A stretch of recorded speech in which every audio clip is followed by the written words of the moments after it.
Pinagkaiba sa mahirap at mayaman. Nag-private school ka, public school ako, parehas lang tayong nag-graduate sa high school. Nagtatrabaho ako sa bukid, manager ka ng bangko, parehas tayo kumikita para sa pamilya. Nagising ka sa malambot na kama at ako naman sa banig, ngunit pareho tayong may kapayapaan ng pahinga sa gabi. Ang mahal ng outfit mo, sa akin ukay-ukay, pero parehas pa rin tayong nagko-cover ng ating kahuberan. Tumingin ka sa orasan na Rolex, ako naman wall clock, pero hindi naman nagbabago ang oras. Pagkain mo pang mayaman, ako naman pang mahirap, pero parehas tayong nabusog. Sumakay ka sa sarili mong sasakyan, sumakay naman ako sa tricycle, minsan habol-habol o kaya naglalakad, pero pareho tayong nakakarating sa pupuntahan. Yung cellphone mo flat screen na iPhone, sa akin keypad pero parehas ng makapag-text at matatawagan.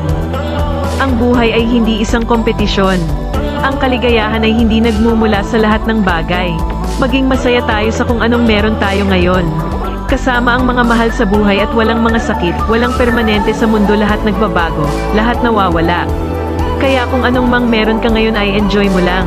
Lahat ng bagay ay hiram lang, maging ang ating buhay. Maging mabuti sa lahat ng walang dahilan. Maging mapagkumbaba, piliin ang kapayapaan, katahimikan ng puso't isipan.